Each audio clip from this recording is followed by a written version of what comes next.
Welcome, everyone, to the Happy Buildings Make More Money podcast on the Rosenberg and Estes Podcast Network. I'm your host, Adam Lindenbaum. I've been a real estate litigator, deal maker, investor, student in real estate in New York and New Jersey for about 20 years.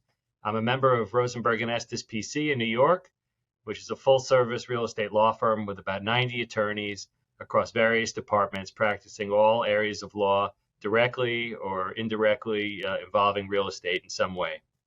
On this podcast, we introduce you to some key players in real estate that I've met and have had the privilege of representing over the years.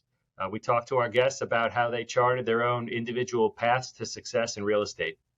And I hope that our guests agree that a rich and trusted relationship between attorney and client is a key piece to the puzzle.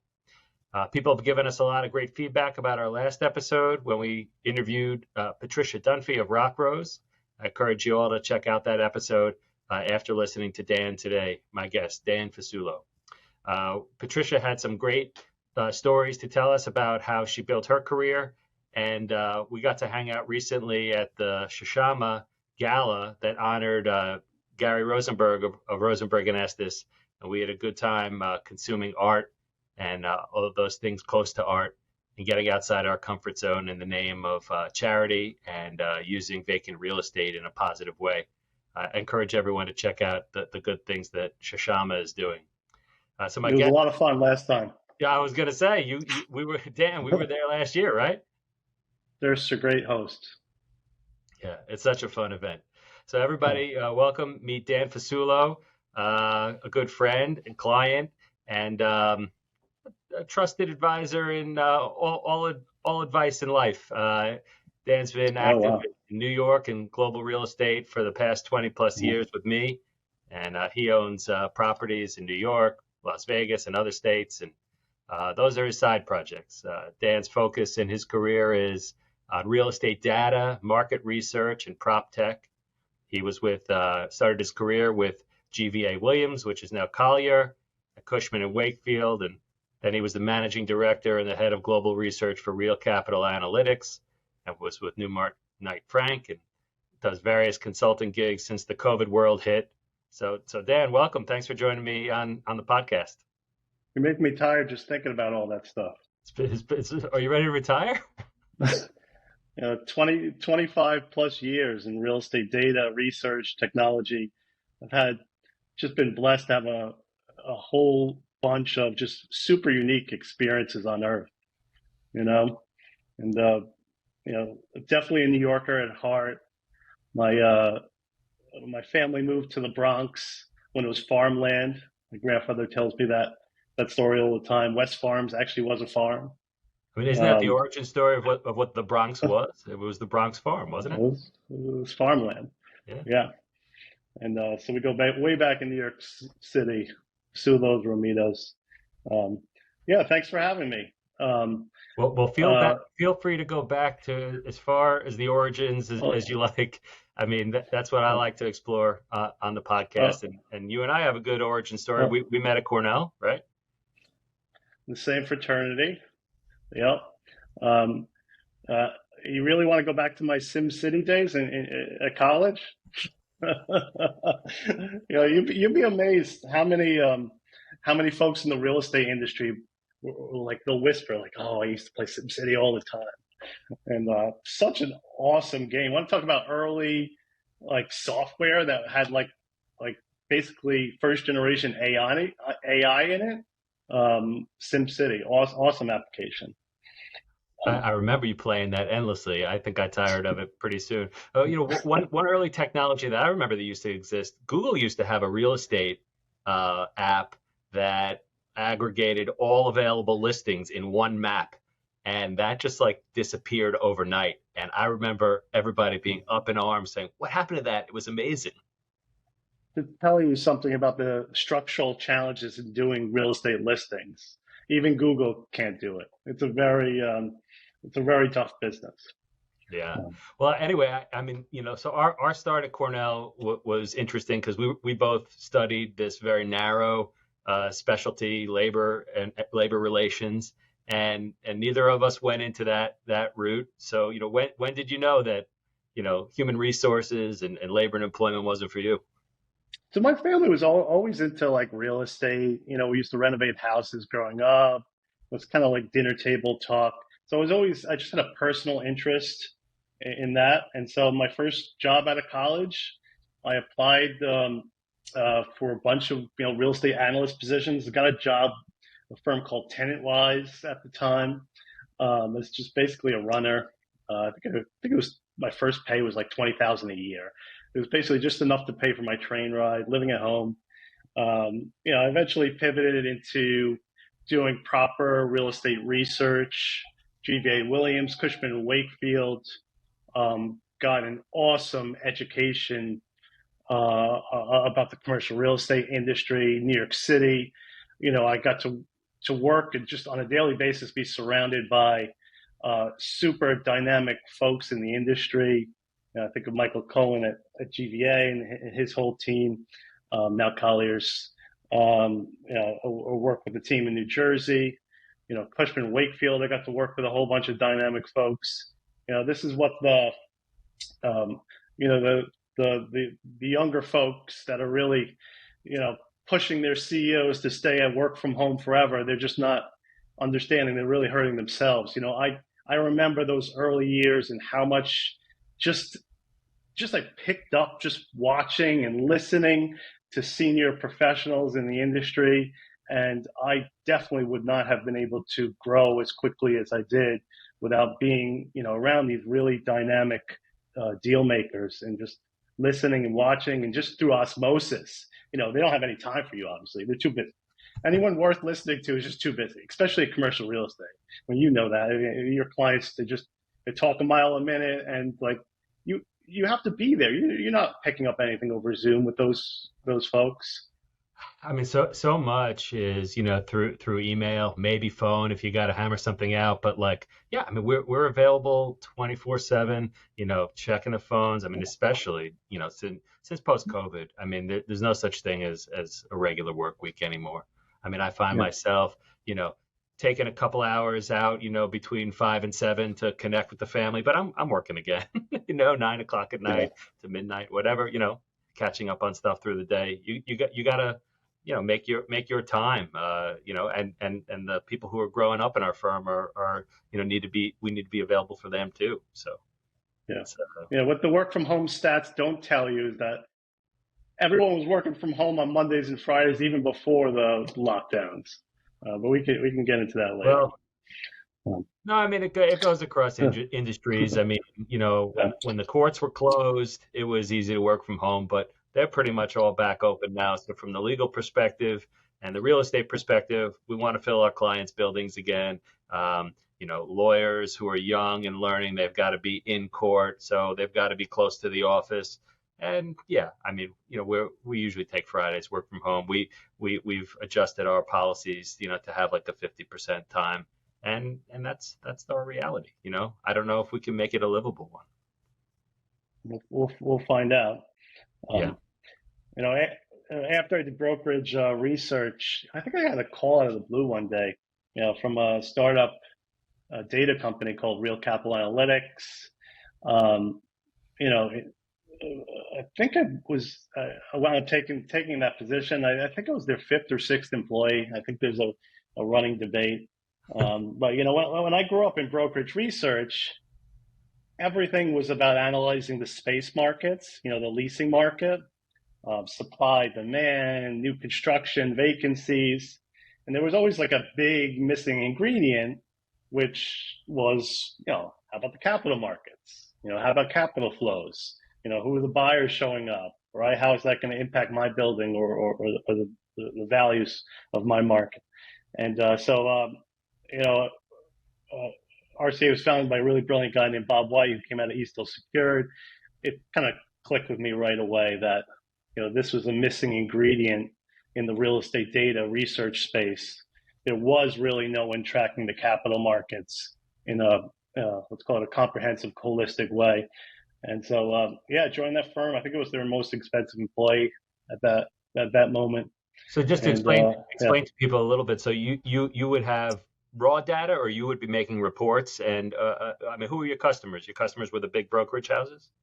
When I started, we didn't have many customers. It must have been, maybe a couple of dozen clients, maybe a little more. Yeah, And yeah, so brokers love data, obviously.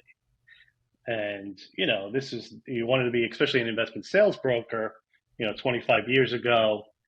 A key component of your job was collecting and tracking the data, right? The comps. There was no looking up deed transfers on acres back then. right. I actually remember one of my earliest jobs as a researcher. I actually remember going out to courthouses and physically going into the room and going through all these papers and figuring out how to get access to the photocopier and just to track deed transfers back then. So everyone had kind of their secret spreadsheets, right? And at RCA, we went about figuring out how to aggregate data at scale, semi-real time. This was the early days of when the real estate media was all going digital. They were doing a better job with tracking property transactions locally. A lot of the recorder assessor offices started to go digital. The public market started to show up in commercial real estate a little bit, REITs. And so there's more access to data through SEC filings. And, in early 2000s, there was a few firms that were kind of in this space, but several, after the downturn in 01, 02, gave up, and kind of RCA was the only group standing, and we kind of grew up as commercial real estate became a real institutional asset class, and I had a wonderful experience there over a decade, mostly as the head of research. Yeah, so nowadays, I mean, data is everywhere. Everyone knows how to use Acris. Everything is probably downloadable. The city makes, on open source data, available readily. I mean, so has that sector of the industry had to evolve, or have brokerage houses who are your customer base bring it in house? How's the data being consumed, from the industry end now? Well, things started to get real when the Blackstones of the world started, getting access to the data themselves, right? Right. So the brokers themselves no longer were just conduits to the data. They increasingly were expected by their clients to become, more dynamic, let's call it analyzers of the data, generating insights that a sophisticated investor couldn't generate themselves, right? So it's really, it's part of the overall growth of commercial real estate as an industry. We're arguably still well behind what's called Wall Street and other asset classes, and how we, let's call it, develop alpha generating strategies and more sophisticated risk management. But we're getting better, little by little. The industry is growing, and there are certain top of the triangle investors I can think about that are differentiating right now, and that type of differentiation makes a big difference in a market like this, right, where we have real volatility. The tide's going out. It kind of exposes the people that don't have a truly dynamic investment in asset management strategies. I mean, the legal industry was always the slowest to evolve. I mean, the fact that we have electronic filings in our real estate cases now seemed, born out of necessity when the courts were closing. That's when it all kind of came to be. I don't know. Westlaw is trying. Lexis is trying. Trying to digitize. Stats on cases and such. But the things that come across my desk, the litigations, they come across one at a time. The deals come across one at a time, and you see some trends, and you think you understand the industry, but not on that granular level. I keep the robots away from your law libraries. I mean, they're going to get good. I mean, at really digesting, the heart of a case, right, and figuring out where the precedents lay, stuff that human beings aren't even going to have the ability to do at some point. Um, AI is definitely a discussion that is happening. I, It's happening I, already. for medical care, I trust a well-trained robot over a doctor these days, right? No doubt, I'm glad you're a healthy man. kind of. Just getting over something. Um, so we were talking a little bit about work from home. I mean, how do you see the office market looking? I mean, there seems to be a race to the prime AAA office space, but maybe not the Class B space and conversions Yeah. and how far do you see demand sinking? Well, the pendulum always swings too far. The press is always more dramatic than they should be. Um, I, I, I already think the pendulum's come back the other way. I think there's some that are misrepresenting the occupancy statistics right now. We have, unfortunately, the tight labor market is really kind of helping delay the truth, if you know what I mean. Even the CEOs that intuitively know that, let's call it permanent work from home is not the best long-term strategy for their business. Some of them are having to go back the other way, and they're getting feedback that they need to appease um, their workers in order to keep them, basically, especially the best workers. Um, as it relates to real estate, I think the market has really overreacted. Um, um, I think some of the, let's call it, the public market valuations have gotten so low that we're well beyond a tenant not renewing their lease or downsizing or not being able to refinancing their mortgage. I mean, some of the valuations have gotten so low, people are betting against just New York City in general, and it's I think betting against New York City over a 10-year period has always been a bad bet. Bad move. Going back hundreds of years, and I'm not buying the we're going back to the suburbs or people are going to be able to work remote forever. I've gotten heavily involved with digital product development, real technology development over the last several years. Sure. Tell us about Um, that. I mean, and you know, these are in technology parlance, building, let's call it, a software product is basically like constructing a building. yeah, The cross section of talented professionals that you need to do this stuff, and just the pure quantity of tasks necessary is just so hard that if you're not a well seasoned team, there's going to be so much that gets lost in translation. Your building is going to be the Leaning Tower of Pisa and be in the wrong color with a foundation that's cold. It's and so I think people misread what actually happened during lockdowns. Experience well, let's call it seasoned teams certainly have the ability to flip a switch and work remotely like this via email. But the problem is over time, people leave. You have to replace team members with new team members, right? Missions changes. And performing this like really dynamic, complex, let's call it more brain type of work is very hard in a remote environment. I'm not convinced it can be done, and I think if anything, trends that have already been happening over the past 20 years, 20 plus years regarding outsourcing, this last few years might have sped that up. But to say that the office is over, I'm just not buying it.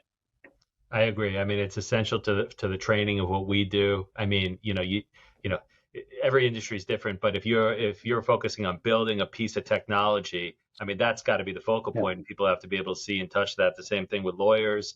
We're focused on how to get a case from inception all the way to trial, and involved with that is understanding how to write, how to appear before a court, how to relay your arguments, how to, see the building blocks of your case go, in a linear fashion. And you can only train people to do that in a Yeah. face-to-face way. So, our firm's done a good job of striking the balance, I think. And you need to understand your people. You can't lead remotely. You gotta be there. Have to be there. Yeah. No, I hear you. So what kinds of prop tech, you've thrown that word around, and in our conversations, what kind of products do you see as exciting now that the traditional reports and the data is more available? What are the advanced technologies that you see propelling the real estate industry into the future? Yeah, my vertical is really data, and I've tried to stay in that lane. Sometimes it wanders into things like broker technology. Let's call it alpha generation type of tech for sophisticated equity investors, and also around asset management, and implementation of that type of strategies. And unfortunately, it's been a little sluggish in this world, and not because the lack of attempts, by the way. A You think lot of the it has to do do. you think the industry is slow to adapt, or this is how the we've been the, managing, it's going well? the industry has been tremendously supportive, Yeah. tremendously. There's more capital available than ever for prop tech companies. There's more strategic capital um, involved in the sector than there ever has been. Actual, investors, owners, operator types, developers that are putting their money behind these tech firms, and we're still having challenges. And a lot of it comes down to just the structural nature of this business. The lack of recurring revenue dollars that can continuously support software. If you're running a portfolio of assets, the last thing you want to do is attach any type of expense to your portfolio of assets, right? That's kind of asset manager 101. Don't put expenses on your portfolio, right? Why would you want to reduce the NOI? It's going to reduce the price Right. or the value of the portfolio, And manage it right? yourself. I You don't need mean, to pay anybody. we we had an RCA. You name the top of the triangle investor, owner, they were all clients. Uh, Getting Larry Silverstein as a client, forget about it. That guy wouldn't attach a box of pencils expense to his portfolio. So it's hard. And when you really think about the income, or let's call it the profit, or just the money that flows to the industry, a lot of the income comes from the tenants, right? And it flows through the owners, and it's not all profit, right? It usually gets passed through to their investors, right? Or part of the money gets passed through to the lender, to the It is. mortgage payment.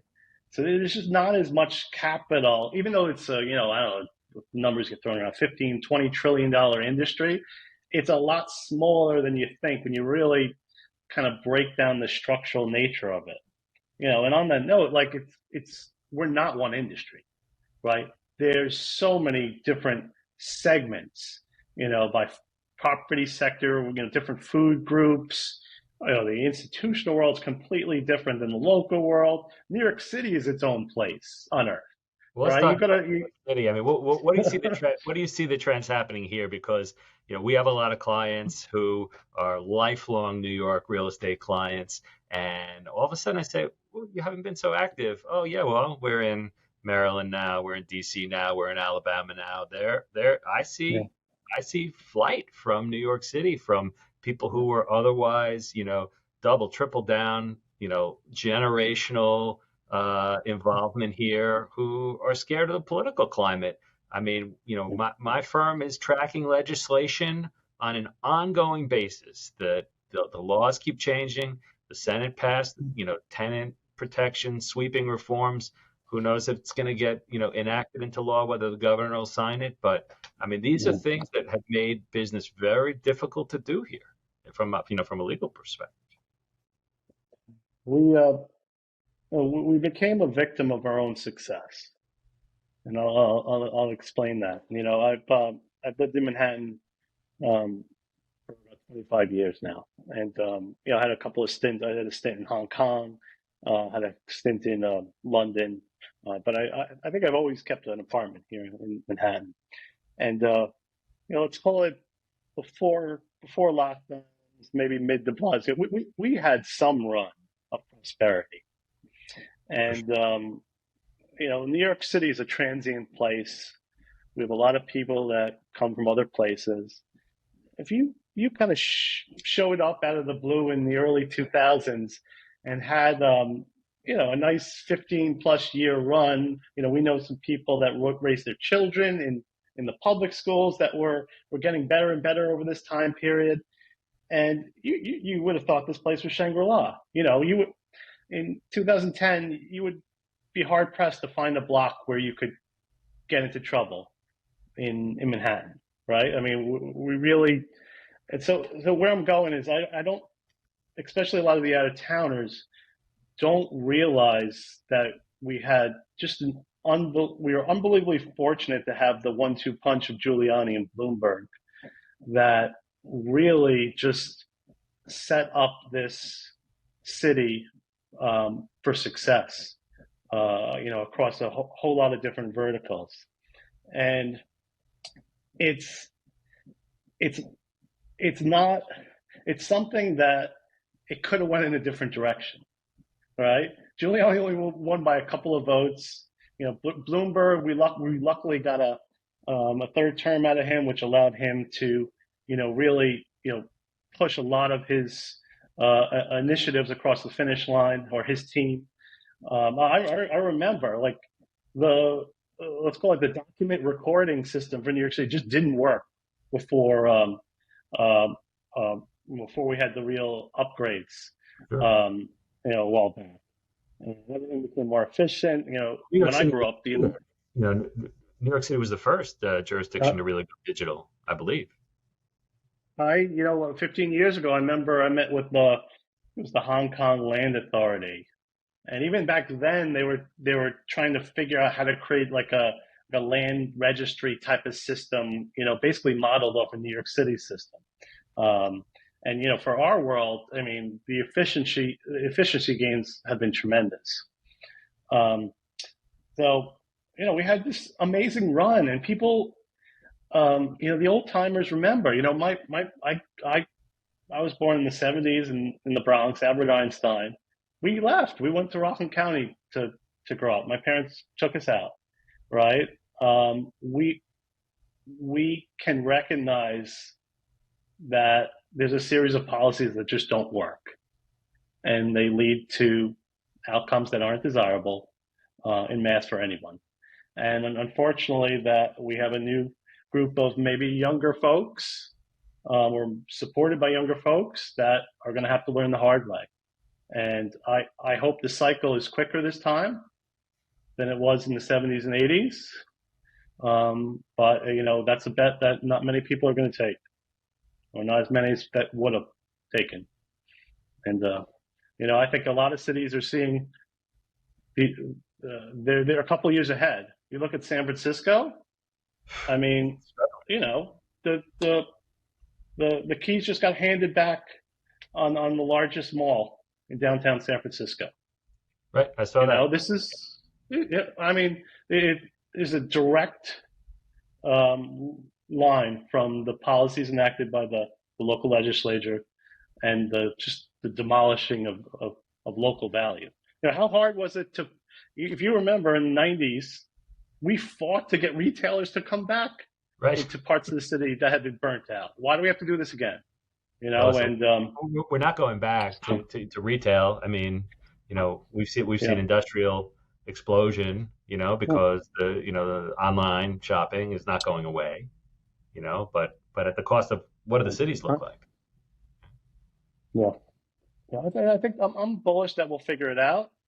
But whether it's going to take 5 years or 10 years to kind of, I mean, arguably the pendulum is off the bottom, coming back the other way a little bit, but these things take time.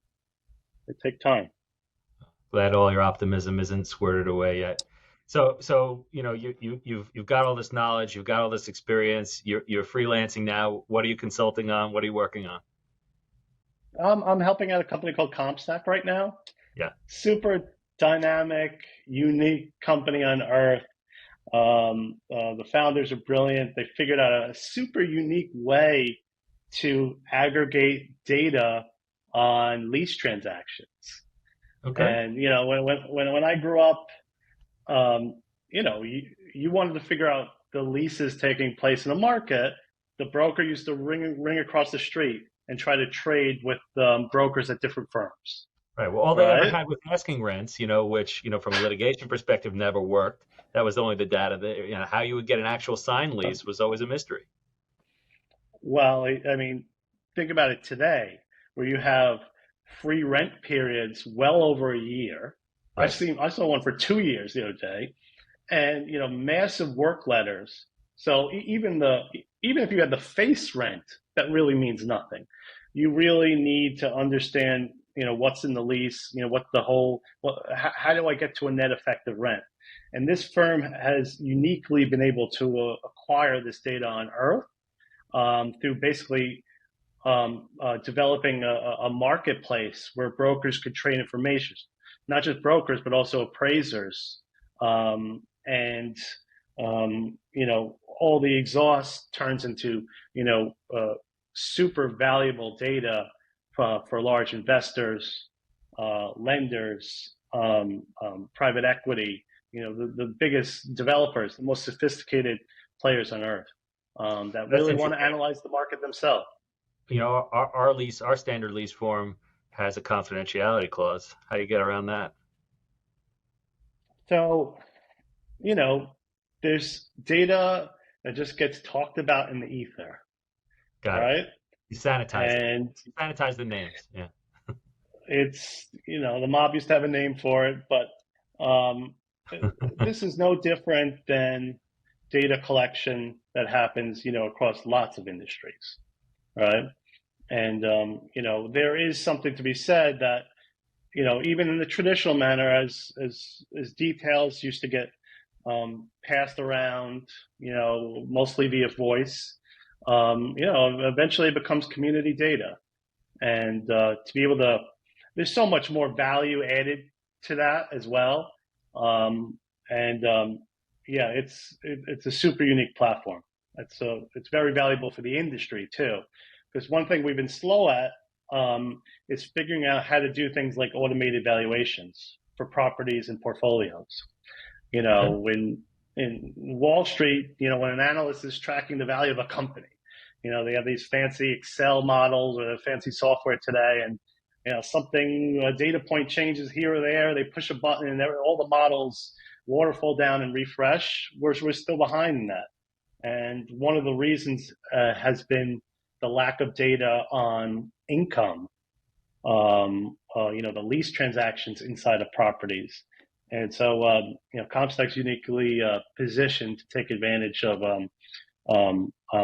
what's upcoming in our world, around valuations. Very cool. And how about the Yeah. book? How's the book coming along? I To Dan, just for a little background, Dan's been talking about writing a book. The title was written about 20 years uh, ago. Life According to Dan. Have you gotten past the title? well, I think you're going to get me some legal letters, even just talking about a potential book. I've been so lucky to have been able to have so many unique experience. I'm still, only I don't know, 45 years old.